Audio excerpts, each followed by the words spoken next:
Hello, and welcome to Killer Queens, a true crime podcast. I'm your host, Torella. And I'm your better, prettier, younger host, Tori. We're sisters who are obsessed with true crime. And love gal-palin with you about cases. You can expect the occasional curse word, lots of Friends quotes, and all the 90s nostalgia. To get in on the conversation, check us out at killerqueenspodcast.com. You can also find us on Instagram and Facebook at Killer Queens Podcast, and we're on YouTube at Killer Queens, a true crime podcast. Okay, y'all, grab your Capri Suns or your Surge, and let's talk about some true crime. Guess who's back? Back again. KQ's back. With the theories.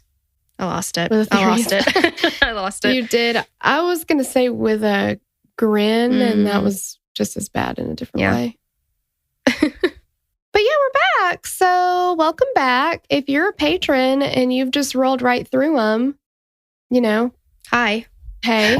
And then also, if it's a week apart, we hope you had a great week. Yes, we do. Either way, hope you had a great week. I don't feel like for Patreon people, you know. Well, of course, I hope you had a great week. It's just you may not have had a week in between the two. Do you say what you mean and mean what you say? Okay. All right. I'm so glad you're bringing this up. Fuck you. Oh. You gave me that space and freedom to do that. Okay, let's move on. I'm tired of talking about this. Okay. All right. So when we last left off, we basically just went through the whole entire cases for each person. So we've got Bryce Laspisa, Brian Shaffer. Yes. And they're both missing. And there are no answers. No. And under different circumstances, different things have happened here, different times in the world. So now we're going to talk about some theories. When adults go missing, there's always that question of, did they leave on purpose? Or it's either did they leave on purpose or not, you know? And then there's multiple facets of each of those, right? Right. Yeah. This could be a suicide we're looking at. It could be trafficking. Foul play. Yeah. Yeah. There could be all kinds of things. We want to look at all the possibilities because right now we don't know. And these are two cases where there's I think one of them, there's a good amount of evidence in one direction, but like it really could still be any of the above for both of them, you know? And yeah, I feel like there's a lot of theories and speculation for both, for everything. Yes. Like everybody seems to have, if you know about the case, you have an opinion, and all of them is across the board. Exactly. All right. So the first one is going to be, did they leave on purpose? So let's kind of look at all of the, kind of weigh each one here. Brian was a second-year medical student. His mom had just died after her battle with cancer. Medical school is, I wouldn't know, but I would assume very, very stressful. And I did also read in here that his real desire was to be a musician and that it was really his parents or his mom that kind of pushed him more into medicine. And then is it possible that she's not here anymore? I don't feel so obligated to kind of make her dream come true. Right. So maybe I do my own thing. And also, I just want to go back to you not knowing what medical school is like. Of course you don't, because you dropped out of school. I'm not saying this is the reason, but one day you fell down at college and you left. Well, that's pretty much the reason. Yeah. Right. A lot of people saw it. You skinned your knee. You called me. I was on my way to cosmetology school, and I was like, all right, I'm not going to go to school either. We gotta go to Cracker Barrel about this. I couldn't walk in there and face everybody because they were literally like, oh my, like all down oh my God, are you okay? Like Ty from Clueless. Are you the girl that fell? Yes. And I was like, I have to get out of here. I cannot even go to class. This is too embarrassing. So like your couple months stint in your community college was too stressful for you. So no doubt. Well, I don't know how many times Brian fell. Oh, that's true. See, these are things that we need to know, and we don't. We don't have the tally there. But is it possible that he just walked away from everything then? I mean, it is possible. And I feel like his life at that point was a little bit of a pressure cooker because he had a lot going on personally. Yeah, because it seemed like he was handling it in a healthy way. But again, that's kind of the same thing as people saying, oh, well, they would never kill themselves. They just would never do that. Well, we don't know what goes on in somebody's mind. We just don't. Right. Because a lot of people also were like, you know, he was about to go on that trip with his girlfriend. He was going to propose to her. Like, a lot of people said they thought he was going to propose that weekend, but there's no evidence of that. There was no ring that they found at the apartment. There's nothing in his like financial history that says he bought a ring, was making payments, anything like that. But I think it's easy to do that and kind of romanticize a situation after something tragic happens like this, because it makes for a more, and I don't mean to sound so callous and whatever, but it makes for a little bit more of an interesting, not salacious, but kind of story where it's like, well, on the eve of his proposal, we don't know that. Yeah. Yeah. And maybe friends and family look at that and say, well, there's no way he would leave because they want to find reasons why this person wouldn't leave. Absolutely. However, so if there's anything for it, okay, he definitely was really stressed out, because if he didn't really want to go to medical school and maybe he was feeling pressure to propose and he wasn't ready, did he just say, here's my chance for whatever reason? And I also heard from what I watched on it that he had told Alexis that he wanted to break up with her, break it off, and that she would be better off without him. Are you sure you're not thinking of Bryce? No, I swear. It was because I was like, wow, that happened. Both of them had the same situation happen. I don't know. I hadn't heard that, but you and I watched and read some different things too. So that's definitely possible. Yeah. So, was it just a little too much, But the thing is, though, if that is the case, are you going to do that when you're hammered drunk? And then pull it off in such a way that nobody knows what happened? Yeah, I don't.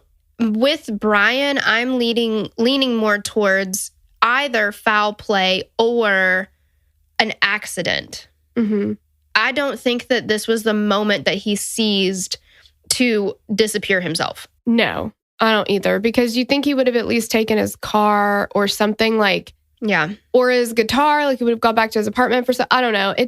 I don't think that he could successfully, maybe accidentally evade, but successfully evade the number of cameras they had at the bar when he left, being that drunk. Yeah, I think that there would be some sort of like a breadcrumb trail.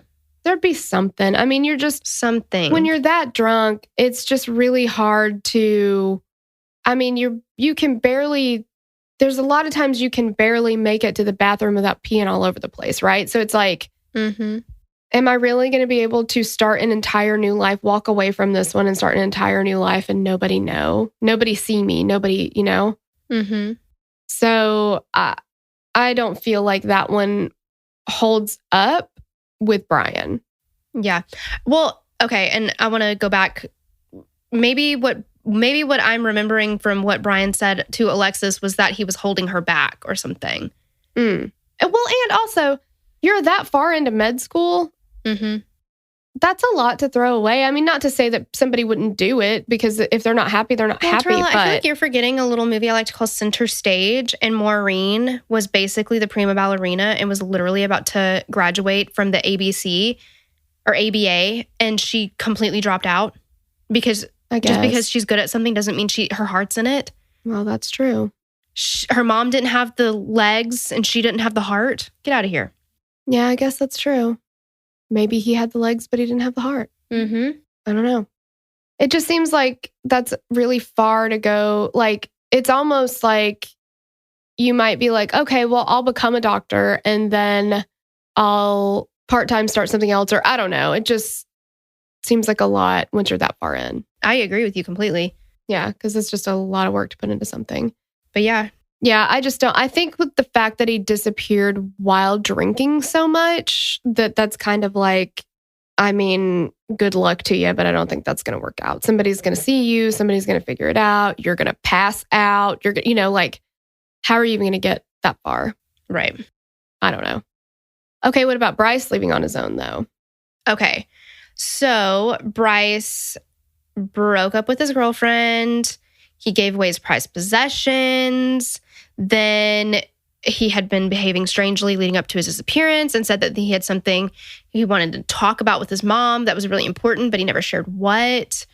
When his SUV was found, he had left behind, like we said, his cell phone, his wallet, all of his cards, his laptop, his duffel bag full of clothes, everything. So if you're going to want to disappear, wouldn't you probably want some of these things at least? I feel like you would not want your cell phone, your laptop, these things. But a change of clothes? Like, nobody can track that. Right. Yeah. But, I mean, could he have gotten out of his car and walked to the truck stop and then hitched rides with people? It's possible. Mm-hmm. Yeah, because what if he'd walked that... You walk to the truck stop, you get in the truck with a long-haul trucker, you're gone. Mm-hmm. Absolutely. You know, who knows how many people they pick up. Totally. And you give a fake name to whoever. The only thing is with this kind of thing, like, it gives me anxiety because of reasons. But how do you support yourself? How do you... I don't know. But his erratic behavior could have been partly due to his reported increase in the drug use and alcohol intake, which could have been what he wanted to talk about, or could have been part of the reason why he left. The drug and alcohol use might not have been the only issue, though. Like, Brian was at the age where people tend to experience their first psychotic episode or a psychotic break. So could his drug use have enhanced or provoked a psychotic break, or vice versa? I do wonder about the psychotic break just because of the way that he was acting and the way that he was talking. That's why it gave me that Mitrice feeling. The thing is, though, we don't have necessarily... All we know is that he was acting erratically. People weren't giving specific details, so I don't know. Like, he was acting strangely, and strangely enough to call his parents. But strange is such a... But what did he subjective, say? Like, strange is different for everybody. Yeah, because there's, like, acting strangely, like, just... Okay, because there's two. I've read a lot of stuff, and people have, some theories that maybe the reason that he disappeared had something to do with drugs, or the reason that he was in Buttonwillow for so long was like he was waiting on a drug dealer or something like that. But there's no evidence of that being true. No, there's no evidence of that. But if you're acting strangely because you're like tweaked out, or you're acting strangely because you're sick and you're waiting on a dealer to bring your stuff, that's different than, and maybe you're not telling somebody, I've gotten myself this deep or whatever, and now I'm feeling this way, or I owe somebody for drugs or whatever it is. Right. And maybe you're acting strangely, like he is not being totally truthful. He's making excuses for, seems like he's hiding something. That's one thing. That it's a total other thing if the strange behavior is like Elisa Lam saying things, leaving notes on people's beds. Paranoia, stuff like that. Yes. Yeah. So which kind of strange was it? I don't think we're going to get that answer out of his family. Well, but the cops even. Yeah. They started out saying that he was acting erratically, and then they changed their tune after talking to him for 5 minutes. Yeah. I would like to know what that specific behavior looked like. Because I feel like that would give us a bigger piece of the puzzle. Yeah. Because it also reminds me a little bit of, like you said, Mitrice Richardson, and a little bit of Bruce Blackman. Obviously not to the point of Bruce Blackman, but was he saying things that were scaring people? Like, talking about some kind of, we just don't know. Well, and I know that with Bruce Blackman, his roommates and friends that were going over to his house or whatever, they were concerned because he wasn't sleeping, right? Right. That's Bryce. Right. I don't know if he was doing what he was doing in his car at home, if he was just sitting in the same position for hours. Right. Yeah. Yeah. What is that erratic behavior? Like, I just feel like that's such a big, like, when you're reading it and going through it, I don't know. It did occur to me, while I'm reading stuff, like, I wish I knew more about this behavior, but the more we talk about it, I'm just like, God, that's such a big missing piece. Like, exactly. And I think it's an important missing piece. Yeah, definitely. Because those differences in what strange or erratic can mean to different people is huge, because that could lend itself to he was deliberately concealing something because he's trying to make his escape. Right. Or he doesn't know what he's doing. Right. Because he's losing grip with reality or losing touch with reality. Absolutely. And those are two very different things. And this is the age that psychosis typically will set in, the onset for a lot of people. If it was psychosis, though, it only seems like the onset would have been over a few days. And Bruce Blackman was over the course of 45 days, and that's an extremely fast onset. But we only have the story with this starts a few days before. So I don't know how long he was acting that way before his friend finally was like, okay, I'm going to call.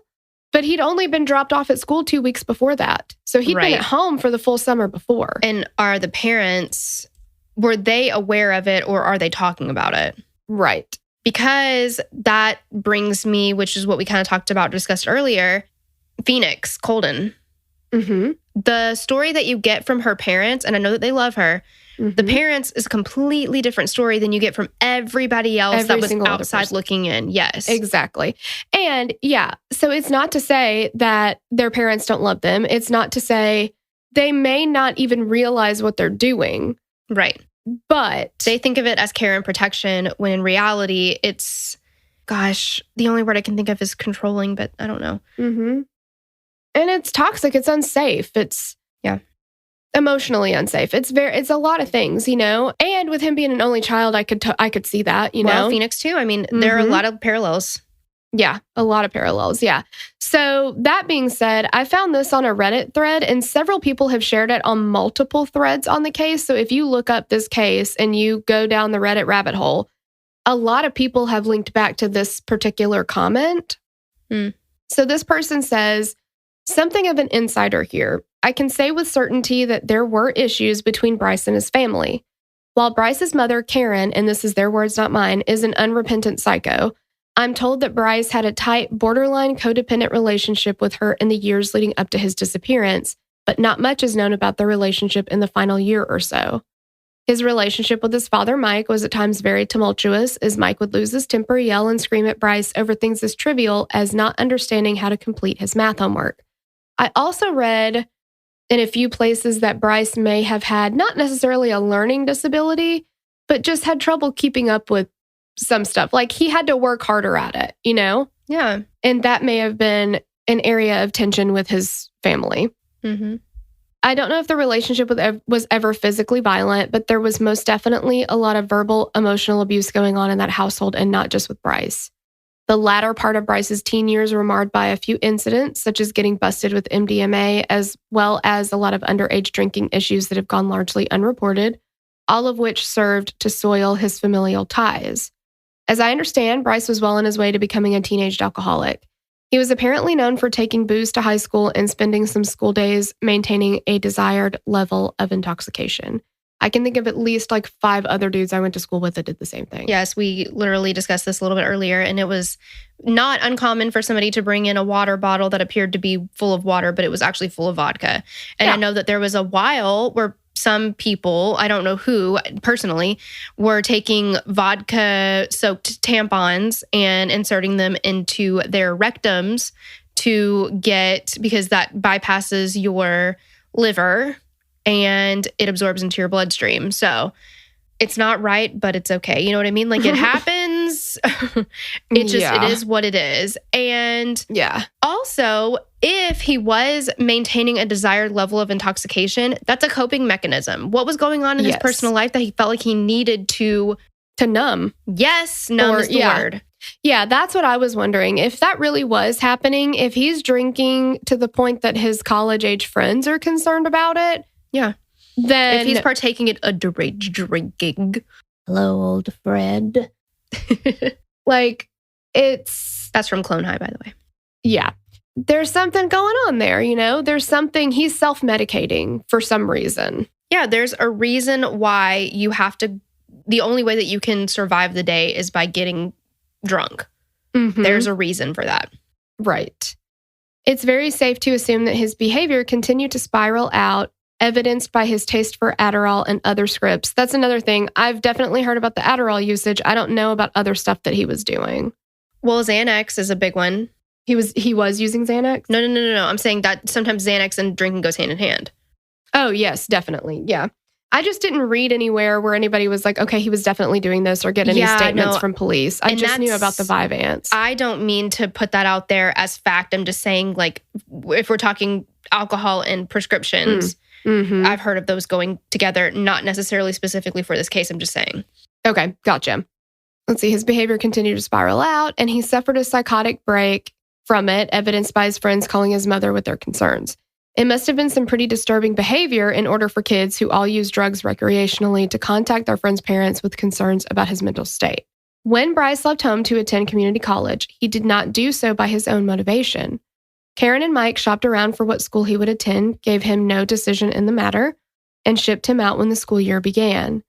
The decision was in part based on the availability of dormitories, as they wanted Bryce out of the home as soon as possible, which seems in keeping with what I know of their true quote-unquote parenting. They sent him to Sierra College in Rocklin, California, which is a 460-mile drive from his parents' home in Laguna Niguel. Mike and Karen were both very controlling parents, the type that foster harsh, rebellious behavior from their kids. They sought to control every aspect of his life and use their money to do so. Bryce owned literally nothing of his own and was frequently reminded of it when he stepped out of line. To me, his actions were a great big fuck you to his manipulative, controlling, abusive parents. What better way to let them know that you're done than by intentionally wrecking their car and leaving behind all the accoutrements they paid for with their money and leveraged as a means of control. The time he spent in that small rural town was most likely waiting on someone to give him a ride. I believe the big story he wanted to tell his family was that he would be dropping out of school and moving elsewhere. I believe he wanted to say it to their faces, but chickened out and decided that he was just going to move on. I believe his family knows this and have used the media, friends, and so on to wage a pressure campaign against him. I believe the police have encountered him at some point and have respected a request for silence, thus leading them to their conclusion that he is, quote, voluntarily missing. So, and again, don't quote me on this. I guess it's really stupid to say it out loud if I'm like, don't remember that I ever said this. But the relationship that it appears by this, just here, what we just read from the Reddit rabbit hole, just from that and the dynamics of their relationship, it reminds me a lot of, do you remember Janelle from Teen Mom? Yes. And her mom. Mm-hmm. There's a lot of control there. There's a lot of manipulation. There's a lot of both toxicity on both ends. There's a lot of like, I hate you, don't leave me. Uh-huh. Yeah. Yeah. Well, and I also read several other things that said that there's a Facebook group about Bryce, or like, you know, to try to find Bryce or something like that. And it was not started by his parents, but his mom, through very controlling, manipulative, not nice ways, came to run this Facebook page or group now. The need for control. Yeah, and I cannot remember specifically what they said, but a lot of different people pointed that out, that she basically bullied her way into taking it over, or something like that. So there's a lot. If you listen to her talk about their relationship, it's very paints a picture of, we were super close, we told each other everything kind of thing. And it's like this smooth surface, and then yes, I must not be a good reader of character, because when I watched her talk about it, it felt genuine to me. And all these people were like, oh, the moment I saw her talking about it, I was like, she's holding something back. She's not telling something, like, you know. And then they were like, if you're that close, why? And you just want him home and like all this stuff, and everything's okay. Why would you not go pick him up and like all this stuff? And I don't know. I was like, oh, okay. I didn't think about any of that stuff, but I wasn't seeing all this. But now again, this is on Reddit, but there's multiple people that are saying the same kind of thing about her character or about her attitude. Maybe, I don't know, but I don't know. It's something to consider. Sure. And I think if it is true, I can understand it, and it doesn't make sense to me, but I have seen this dynamic play out before, where you want to maintain control, but you use it against them every chance that you can get, to be like, well, you're not doing your part, you're not stepping up, but then they don't even give you the room to do it. You know what I mean? Like, it's like, you're damned if you do and damned if you don't. And this kind of situation, much like Phoenix Colden, I'm like, if they were to both disappear themselves, why would they want to come back? Right. And, you know, not to get into too much and whatever, but toward the end of our mom living in our house, that's how it was for us. I mean, for both of us, definitely. But I was getting into college age, and she was very wanting to control what I did for college. And you and I both have said so many times, and Dad too, it felt like a prison. You dreaded coming home. You didn't want to come there if you didn't have to. I mean, we had to because we all lived there. We couldn't do anything right. If we did something that we thought was going to make her happy, she was pissed about it. We walked on eggshells. It was very, very volatile all the time. and felt like you were walking on eggshells all the time. And it was just like, don't poke the bear. Don't poke the bear. And it was walking on eggshells to maintain a mediocre level of normalcy. It wasn't to make her happy because you couldn't. Exactly. Yeah. It was just like, just don't make it worse, essentially. Yeah, absolutely. And yeah, I mean, that whole situation is the definition of I hate you, don't leave me. And you get to a point where none of that ever occurred to me that I could just leave. I wouldn't know how to, but... Well, because she made you feel like you couldn't.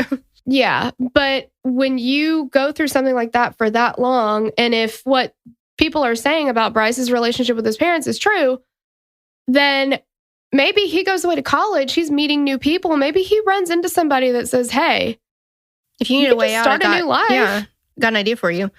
Get a burner phone. With Phoenix Colden, we know she had a burner phone because of that extra... The phone bill. We don't know that about Bryce, but for somebody to walk away from a car crash like that and not take a phone, I mean, it's like 4 something in the morning, maybe, 5 in the morning. Like, you'd think you'd want your phone just in case. I feel like he had to have a burner phone that we didn't know about. I think he did. I don't know. And I wonder if the reason he sat in Buttonwillow for so long was because he was waiting on a ride. Somebody that he knew that his mom wasn't associated with. He was obviously saying goodbye to everybody. He broke up with his girlfriend. He wasn't just going to leave her without... Well, no, and he told his friend Sean, hey, you've been the best to me. Thanks so much for everything. Which sounds very much like a goodbye. It is a goodbye, yeah. And then he was just waiting on that ride to get there. This person either got hung up in traffic or I don't know what. Or maybe they were coming from a long way away. Yeah, but he definitely was waiting for something. Yes, he's waiting for something. Some people have said that maybe he was so bad on drugs that he was waiting for his drug dealer there. I don't buy that because I know that the police didn't do a complete physical examination of him, but I don't understand. If you are that messed up on drugs, you would be showing some physical signs. And if he was sick from it, you'd be showing some physical signs. But also, kids who get Vyvanse, where do they get it from? Other kids at school. Yeah, I was going to say they just get it from like other people that they know, right? I don't know the stats on this, but from what I know from like when Andrew was in college, there's got to be like 1 in 10 kids is on Vyvanse or some shit like that. Because you couldn't walk into any apartment in that school and somebody not have a script that you could buy it from. And they all did. You're not going to go to a random town 2-something hours away from your house, 2-something hours away from your Vyvanse campus. Right, to buy Vyvanse when you could literally probably ask one of your roommates, hey, can I get one off you? Yeah, exactly. Like, that just didn't make any sense to me. And I don't see any evidence that he was on any other type of drug. Right. So I think he probably had a burner phone. I think he was waiting on a ride. Yeah. That's kind of where I lean on Bryce. Well, so do you want to talk about maybe the suicide aspect? Yeah. Okay. So while the theory of suicide is briefly considered in Brian's case, it wasn't nearly as prominent as the other theories. But Bryce, on the other hand, as we mentioned, had been behaving very differently than anyone who knew him was used to. So if the drug use or alcohol or a psychotic break were happening, maybe Bryce was suicidal. Either he had been considering it or at the start, and that started with self-medicating, or he started using and drinking and or having some sort of mental issues that made him feel like suicide was his only option. So maybe he felt trapped. And maybe that, I mean, we already talked about how, he was basically saying his goodbyes, giving away his possessions. So that doesn't necessarily, goodbyes don't mean disappearing yourself. Goodbyes could very easily mean suicide. Right. So could the hours he spent on the side of the road be him debating whether or not he was really going to go through with it? Could the crash, the SUV crash, have been... Yeah. Because like we said, if you look over that outlook, it looks like you're going straight into the water. And you could not know until you get in the situation that you would be hitting an embankment and not water. Exactly.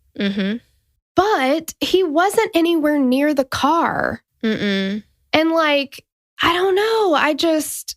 He's never been found. Nobody's ever heard from him. Like, yeah, I feel like that's completely strange. I would think if suicide was the option for him that he had chosen, he would have attempted in a different way, maybe? he would have followed through with. I don't know. It's so strange to me that he just like disappeared without a trace after that. If suicide was the plan. Yeah, because I feel like, and I don't know the stats on this, but I'm not sure that I don't think that I've heard of many people being like, well, he attempted suicide a couple of times and then we just never heard from him again. Mm-hmm. Like if somebody's attempting it and they're not successful, they typically are going to end up in a psychiatric facility, and then they're going to end up back in the care or with people, at least in contact with the people that they're close to, friends, family, loved ones, whatever. Well, it just seems like, do people attempt it, they don't succeed, and then they say, well, I guess I could just leave. Yeah, that's what I'm like I'm not fully on board with that. I don't get it. Because the point is to end your life, right? Not to end your connection with the people that you're around. Absolutely, yeah. So I don't think that you're like, well, that didn't pan out, so maybe I'll try this route instead. Yeah. I also think okay, I guess I'm playing like devil's advocate here, but if he was going to disappear, don't you think, wouldn't it make more sense to sell the Xbox, to sell the diamond earrings? Yes, that's what I was thinking, to give him like a little nest egg to get started. Like pocket that money because and give he him a doesn't cushion. have any of his own money. Yeah, that doesn't make a lot of sense to me either. However, I know that there are people who have made themselves disappear. Well, Trella, here's why you're wrong, and I'm going to go ahead and cut you off right. No, I'm kidding. I don't really know what you're about to say, so. There are people who have made themselves disappear who just kind of ended up somewhere. They end up applying for a job. Like they start out. Some people do make themselves disappear and they live homeless. Well, and I have heard about and seen different articles because where he ended up, oh my God, it's not Caspian Sea. Now I can only think of... Oh, because like the Castaic Little Mermaid. Lake? Yes. That was in a state park or very near a state park. People go missing in state parks all of the time. There are thousands of people that have just disappeared into state and national parks. You never see them ever again. Wow. There are articles about it. I mean, it happens.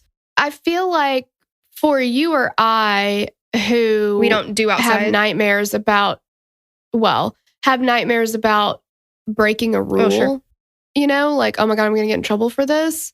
Like, I get caught up in this in traffic all the time. You know, like when you want to turn left, but you're too far back in that lane to where there's the white line that you can get over and turn, like where it's the designated turn lane. Yeah. That middle lane is there and I can scooch around these people all I want. They're not turning. They're just sitting here going straight, but I won't go until it opens because I'm afraid I'm going to go to jail for it. Well, yeah, because I know as soon as I chance it, here's the whoop whoop, and then I'm like, well, there exactly. You go. It's like in Harold and Kumar, where they're like, you're not going to get in trouble. There's nobody around for jaywalking, and he takes one step off of that sidewalk, and it's like 40 cops. Exactly. Like, that's what I imagine. I'm like, the moment I cross over into that middle lane, and they're like, she's not turning here, she's going up to the turn lane. I don't know if I need to bring this up again, but I'm gonna. That time that I went to fucking Carthage. And I wasn't even doing anything wrong. I pulled over into the city hall parking lot because I was dating some stupid ass guy and we were in the middle of an argument. And I was like, we're not going to go to your mom's house. While we're having this argument, we need to stop right now and we need to just talk about this and hash it out. And all we're doing is sitting there just having a conversation. And then I look up and there are 5 cop cars surrounding my car. And everybody that drove by was like, drug us. And that's the reason, because I had out of county plates. Out of county plates. And they tore my shit apart looking for drugs. Oh my God. I was like, if y'all need to do a full body cavity search, I have nothing to hide here. I literally am just having a conversation with this guy. Yeah. And they're like, well, what are you doing here from Rutherford County? It's like, I'm allowed to go to different counties, you dipshit. Yeah, that's the beauty of having a car. Mm-hmm. Yeah. It can cross county lines. I guess I must have gotten through the invisible force field that you guys have for fucking Smith County, you dumb shits. Exactly. Yeah, I don't know it. It doesn't make much sense. But okay, so I know that this could very well be a completely made up memory for me, but Bryce did break up with his girlfriend. I do think that Brian was like, listen, I think I'm holding you back. Again, I could be making that up, but I don't think that I am. But Bryce 100% did break up with her, even though he went to her house directly after that. But which also doesn't make sense. No. And it sounded like she was not expecting him. No. Yeah. He spent the hours on the side of the road. Was he debating with himself? Was it kind of like a Conrad situation where he's like, do I want to do this? Do I not want to do this? Do I want to do this? Do I not want to do this? Who knows? When his Highlander was found, it appeared to investigators that the SUV went over the embankment, didn't have any brakes. That seems to me like it was a planned throw himself off of the embankment to try to possibly hit the water. I don't know. But I feel like, too, he's going in circles around that area. So is that the debating with himself thing, or is that the waiting for somebody to get here and I'm just trying to be on the move because I'm tired of these fucking people coming over to where I was parked telling me to get out of here? Yeah, I don't know. That's the thing. We will never know. It's so weird. It's so strange. It's so weird. But let's talk about the possibility of foul play. Okay. So since neither Bryce nor Brian has turned back up ever, the obvious and sad intuitive leap is that they encountered foul play. Brian was out late at a bar in an area that was known for being high crime. Could Brian have left the bar without his friends and then run into something nefarious? One theory online suggests that Brian started chatting with the band while they were packing up their gear. Perhaps the staff closed down the bar and weren't concerned with Brian thinking that he was with the band. Doors get locked. Brian was still outside with the band. He walks out with the band and staff and then encounters something. It's also, and this is kind of an interesting one, a theory that he slipped out the emergency exit and into the construction area that was very hazardous. It was described in some reports as dark and chaotic. And this area theories consider Brian could have fallen in a hole and then was covered up with cement. It's awful. And that theory suggests that people, perhaps the construction workers, showed up the next morning and found him injured or dead, and fearing the repercussions, maybe just like hid the evidence by covering up with cement. But the theory crumbles when you consider that to have died and been covered up with cement, you'd have to think that multiple people at the construction site agreed to it and were like, we're taking this to the grave. We're never going to talk about this ever again. Well, yeah. And there's that saying, two people can keep a secret if one of them is dead. Absolutely. When you start getting multiple people involved it's very, very unlikely. Yeah. Very unlikely. And absolutely. Also, I would imagine that if somebody shows up to work one morning and there's a dead guy who's fallen, you just call 911 immediately. Well, because if the situation at the construction site was as bad as some reports say it was, and if they had the proper signage, they did everything up to code, they don't have any repercussions with that. That's an accidental death. Right. Yeah. Their hands would be clean. And you'd also think about like what kind of, there's got to be something in you if you could do that, especially that many people. That's like, I mean, wouldn't you be thinking about like, he's not going to get buried this way. His family's not going to know what happened to him this way. Right. Like there's so many things that would weigh on somebody that I don't know, that it just doesn't make any sense. It's a stretch. Yeah. Yeah. Or what if he just never left the ugly tuna saloona? See, that's what, I mean, in my mind, I'm thinking, is it like a grave encounters situation? Oh. Do you know what I mean? I was thinking like a Lisa Lamb situation. Like, where are the water tanks?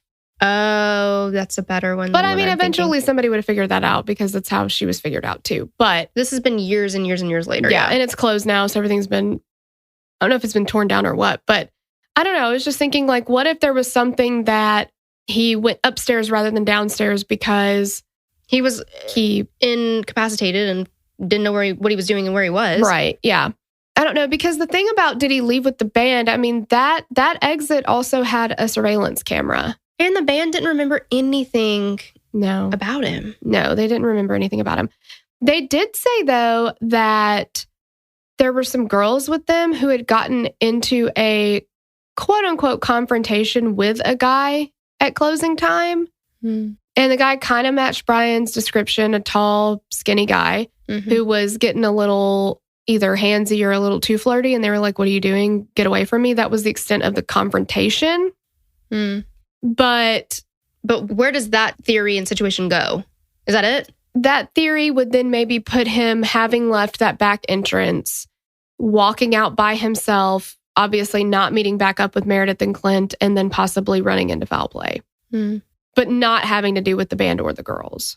Yeah, that doesn't... Just breaking off, Okay. like starting out with that group and being like, okay, I'm hanging out with them. And then that happens. He's no longer feeling welcome with this group. And so he begins to walk by himself.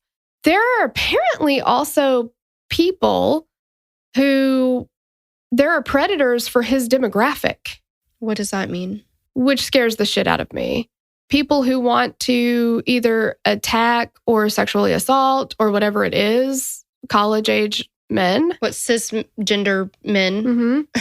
What? Yeah. Oh, man, no one's safe anymore. I thought that they were like... I thought that demographic was the safest demographic in the whole world. I don't think... I mean, maybe still the safest, but... But, I mean, according to... compared to what, right? Yeah, yeah. So, I don't know. I mean, there's... did somebody... I wish they had tracked down every person that was at that bar. Well, yeah. I feel like one thing that is really frustrating to me in this, multiple things, but this is one thing that's really frustrating, is the police kind of put it out there that they thoroughly searched and investigated and interrogated, interviewed everyone that was at this bar. When in reality, they were like, hey, were you there? Did you see him? No. Okay. Right. Yeah. Like, it was very surface, very shallow in interviews. Right. And like, what else did you see though? Yeah. Who else did you talk to? Well, and we've discussed that before. Just because you don't find it pertinent information doesn't mean it's not pertinent information. Right. Yeah. And a lot of times cases are solved because of things that you don't think is pertinent. Well, that's why you do an ocular pat down of everybody you see and you write down multiple random facts about them, just in case you're called to be interrogated. Yeah, damn right I do.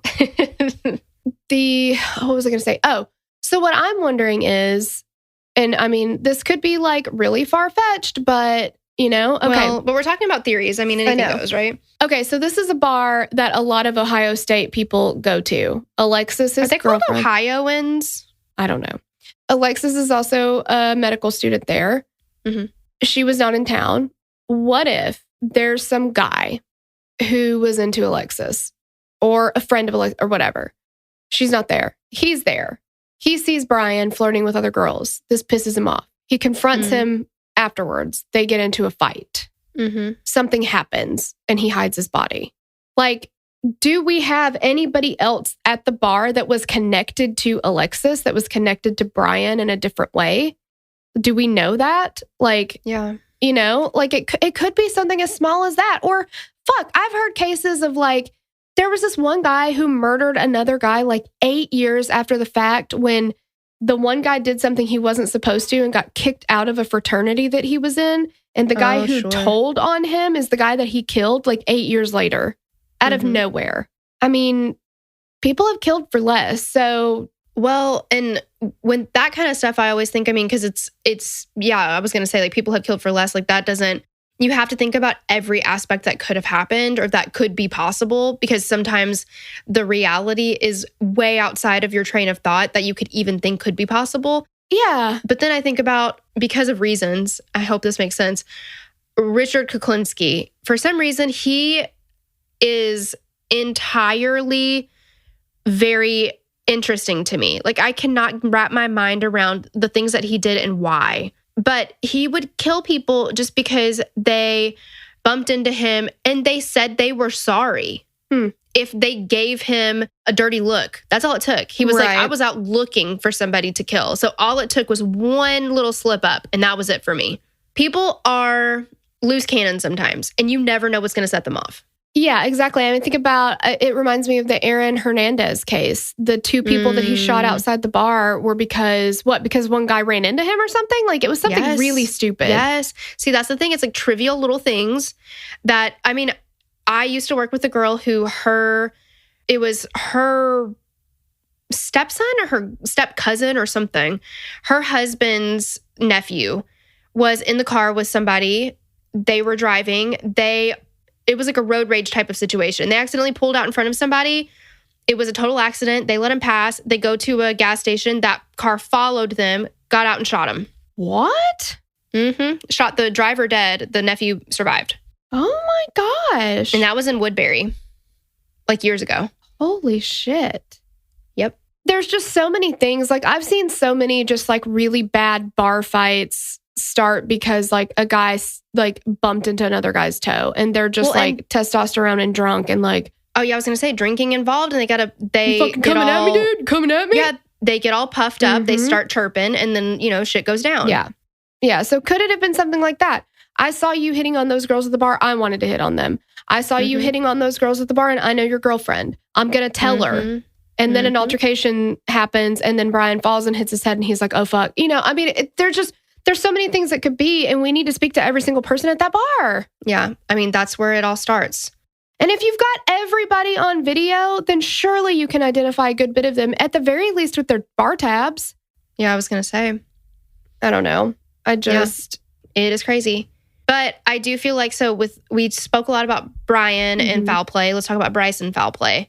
So Bryce, his main foul play theories involve Lamondre Miles, the burning body that they found near where Bryce went missing, and the truckers at the truck stop. So Bryce wound up at the Castaic Lake around the time that another murder took place. It has been considered that perhaps this wasn't a coincidence. Maybe Bryce witnessed something that he shouldn't have, and maybe he was murdered. It is interesting to me, though, because if Bryce had witnessed Lamondre being murdered, they didn't do such a great job to hide Lamondre's body. Yeah. Why would they get it right with Bryce? Right. Why would they not just burn both of the bodies? Absolutely. Well, and I don't know. Bryce's behavior leading up to this. See, that cannot, because I feel like what happens is, and we'll talk about this too, like in the Cecil Hotel series, but there's a difference between a set of coincidences and a string of instances that create a pattern that you can't mistake for coincidences. Right. Like if this were flip-flopped and this was Brian going missing in the same area, like say this burning body had been found near that bar or whatever. But Brian's night happened exactly the way that Brian's night happened, but he stumbled upon a burning body. Exactly. That would be one thing. And then I could probably be like, well, that adds that to a more likely scenario for me because... Absolutely. But Bryce seemed like he was leaving or he was not planning on living anymore. Absolutely. There were just so many... he sat still for 9 hours. Yes. And then he stumbles upon a random murder happening. Yeah. I don't know. It just feels very unlikely, given the circumstances. There's also the theory that maybe he hit his head and didn't know who he was, had a head injury. I mean, I've seen Desperately Seeking Susan. It could happen.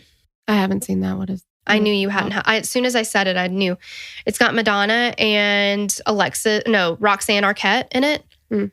And Roxanne Arquette, she is this like housewife that is like longing for, she's very Reba is her life out there, right? She doesn't have kids, but she's like kind of over the situation that she's in. Well, she sees this ad in the paper and it's this guy who every time he comes into town, wherever he is, he writes to Susan. And his thing is Desperately Seeking Susan. Well, Susan is played by Madonna and she's very like leaf blown in the wind, does what she wants, super cool. So Roxanne Arquette, she falls because somebody's following her because she buys a jacket in a vintage store that Madonna had just sold. And so she's like, I'm going to be alternative now and I'm going to be whatever I want to be. So she puts this jacket on, right? Well, the guy follows her. She's running from him. She trips and falls, bumps her head. She forgets who she is. And then she like kind of assumes Susan's identity because she finds a bunch of stuff in the pockets that Susan forgot to take out. Does that make sense? So she's completely got amnesia, but so she's trying to figure out who she is. And the only clues that she has are what Susan has left behind by accident. So in that situation, would Bryce's clues not be all of his own shit in his car? You would think. Yeah. And then he sees his wallet and he's like, my name is Bryce Laspisa. Yeah. This is my phone. There's a number in here that says mom. Maybe I should call that. Exactly. I don't think that you hit your head. You forget who you are. You look around you. You see everything that you got going on. And you're like, you know what? Instead of using these clues, I'm going to set off on my own. Yeah. I'm going to I'm going to figure it out on my own. Yeah. I don't want this to just be handed to me. Like, that's too easy. I got to do this myself. Yeah. To me, that doesn't make sense either. No. That's the thing about theories, though. They're sometimes so far-fetched that you're like, are you kidding me right now? But people think that they could be true. Mm-hmm. Yeah. Well, how about, here's another one that can't be true. Okay. What about the smiley face killers? Oh, Jesus. Okay. Yeah. Yeah, I don't want to spend too much time on this because it doesn't need it. But this was discussed for Brian, not Bryce, but it really could fit either one in the sense that it doesn't fit either one. But it's so stupid that it doesn't make sense for either of them. Yeah. That's why it makes sense for both of them. Right. So after the death of a man named Patrick McNeil in 1997, he was a college student who drowned in New York City. This was originally ruled as an accident due to being drunk, but Detective Kevin Gannon and Anthony Duarte, I guess, I think so, examined the information available, and they came to a different conclusion. They promised his parents that they were going to prove that he was a victim of homicide. Somebody has murdered him. I literally feel like it's a case of inflated egos, and they're doing it at the expense of a family. Yes. So here's what they decided. They developed the theory that there was a crew of serial killers across the nation. Is this what Suicide Squad? Is that what we're talking? You know what I mean? Yeah. Like, come on. Who would drug college-aged men at bars or parties and then kidnap them to torture and kill them and then dump their bodies into nearby bodies of water. They discovered that many cases in Ohio, Pennsylvania, Indiana, Wisconsin, and Iowa, there were smiley faces spray painted across or like near the dump location. They publicly announced this theory in 2008, and a couple cases were reclassified as homicides, but there have been skeptics in this theory for good reason. In the spray painted smiley faces, there are literally not one consistency in any of them. The paint colors, the sizes, the style, none of them are the same across the cases. Multiple agencies investigated the cases to see if there are links, but none of them could determine a credible link between the cases. Well, and you know what? If you're going to maybe freelance as a graffiti artist, what's an easy thing to draw? Smiley face. Yeah, even I could do that. Yeah, a stick figure with a smiley face on it. That does not... Okay, yeah. All right. Well, and here's another... Maybe they're a Nirvana fan. Yeah, right, yeah. The other thing is the proximity between the smiley face and the body could be feet, could be miles, could be states apart. That's literally the biggest stretch of all times. It's like trying to force it to fit. That is ridiculous in the worst way. Yeah. And again, dragging a family through something and giving them false hope when there's no reason for it. Right. Well, and not even that, but what about this? None of the bodies that were found had any evidence of torture or anything like that. It was really clear that the men had been intoxicated, and there was clear documentation that both women and men would fall into these bodies of water where the victims were later found because of intoxication. It happens. We've already discussed that. I mean, my gosh, I just do not understand how it's possible for certain investigators to be like, well, but do we really need evidence? I mean, right. If you really want to see it. Yeah. There was a smiley face on a bridge here. And don't you think it's really weird that there was a body found in Georgia? And we're kind of close to Georgia, so don't you think that fits? I mean, it's just... No, totally. It's really crazy. Trella, but I drew a smiley face 6 years ago. Oh my God. And there was somebody murdered the other night. You're the smiley face killer. You're one of them. I know. Because it's a group. It's crazy. Yeah, it literally does not make It's just so insane to me. My gosh. Yeah. So basically, that's where we are with everything. There's not even been any credible tips. I mean, I don't know. So I guess final notes. I feel like Brian, I guess let's do Brian first. I feel like because of how intoxicated he was, I don't think accident, because I think he would have been found. I don't think he disappeared himself because I think he was too drunk. Yes, I think it had to have been foul play, and I just can't exactly say what happened. I don't think that it was him being buried in cement. No. But I do think that he met foul play at some point because he would have been an easy target if you think about it that way. Right. He was incredibly incoherent, incapacitated. He would have been vulnerable. Been vulnerable, Yeah. Absolutely. Absolutely. So Now, we're Bryce, in agreement there. I think so. Yeah. Bryce, I think, disappeared himself. I think he did too. I do. I really do. And the other thing that I was thinking about was the police in Bryce's case have closed his case. And if you listen to, so one of the things that I listened to was the captain on Truth and Justice, Bob Ruff hosts it. They were talking about the case. So this wasn't on True Crime Garage, but, just another interview. But he was saying that in a missing persons case, when they are able to locate the person, if the person does not wish to be found or contacted by family, friends, whoever opened this case or reported them missing, if they don't want to be found, the police have no obligation to tell those people, we found him, he doesn't want to talk to you. They don't have to say any of that. Yeah, I mean, that makes sense to me. Right. But they do have to close the case. So if we know everything we know, and if any of it is true or even partially true about his relationship with his family, if they did come into contact with him and he said, I don't want to be found, and they said, all right, enough said, you're safe, you're a grown-up, we get it, case closed. I mean, his case is closed, and the detective in his case says, I am 100% positive. I know in my heart he is out there alive. He fully believed this was voluntary. So is the closing of the case symbolic of we talked to him and we feel good enough about closing it because we feel that we talked to the real Bryce Laspisa. He is safe. He does not want to be contacted. Right. Now, when we discussed this earlier, I mentioned the Millbrook twins because the police in that area said, we've had people who have laid eyes on them. They wanted to disappear themselves. We're going to close the case. However, there is a racial element to that, and I feel like that's the difference. Yeah. I feel like the police in the Millbrook twins case, unfortunately, as wrong as it is, and it's wrong all day long, nothing good about it, and these people should not be in positions of power or in positions of authority in the justice system. No. I don't think that they gave two shits about these girls. They didn't. So they were like, we're not going to investigate further. That's the difference. But you can close a case and it not be closed. That's all I'm saying. Right. But there is a difference. I think that I'm like explaining myself, but also being like, I'm completely wrong.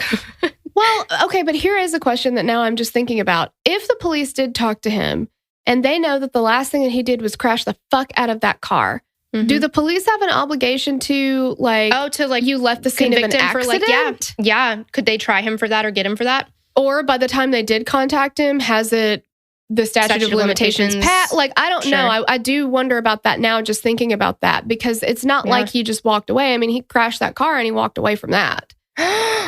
What? It's rehab.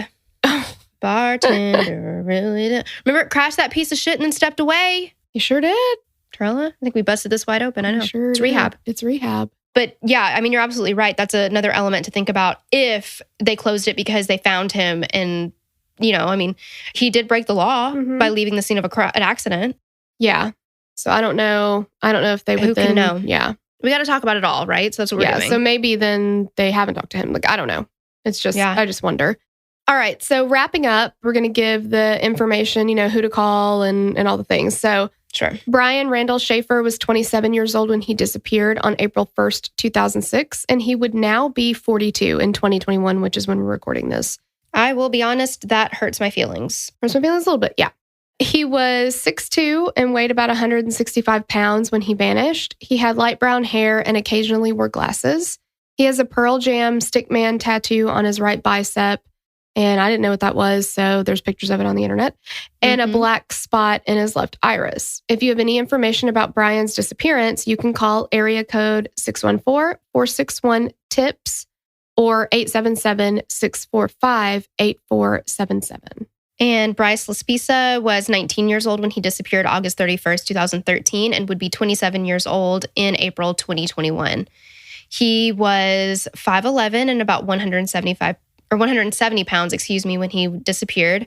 He has bright red hair and green eyes, and he has pierced ears and a large tattoo of a Taurus bull, like the zodiac sign, Taurus bull, on his left shoulder. And if you have any information about Bryce's disappearance, you can call Los Angeles County Sheriff's Office, area code 323-890-5500. There's also a family tip line, which is area code 949-292-4400.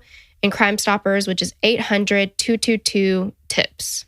Or you can email the family tip email, which is findbrycelaspisa@gmail.com. Yes.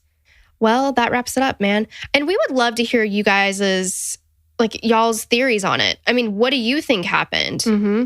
Yeah. Because again, one of the biggest things that we love to talk about whenever we talk to people about cases that we've covered is, what did we miss? Did you see something that we missed? Tell us. Yeah, I mean, because there's so many things about all these cases, that are just like, there's no way you could read all of it to get ready for a case. So yeah, if there's something that or maybe you knew one of them growing up, or, maybe you know something, we'd definitely be interested. But I think we said this in the last episode about, joining our Facebook groups and stuff like that. But in our Patreon group, we're going to go live this coming week. So check that out in there, just to talk more about it and see what you guys think and hear what your thoughts on the case are and respond to those. And if you have questions or have something that you want to say, so that'll be in the Patreon group. So if you want to talk more about this and kind of hear our other thoughts and theories and whatever, then check it out. Yeah. Thank you so much for listening, and we'll catch you on the next episode. Bye. Bye. Okay, guys, before we are done for the D, we have some Hey Girl Thankses to do. I've been watching a lot of Schitt's Creek. Oh, God. What is Schitt's Creek? Schitt's Creek, slightly hyperactive cousin. Oh, Schitt's Creek. Mm-hmm. Okay. I actually like saying it better. But anyway, keep going. Okay.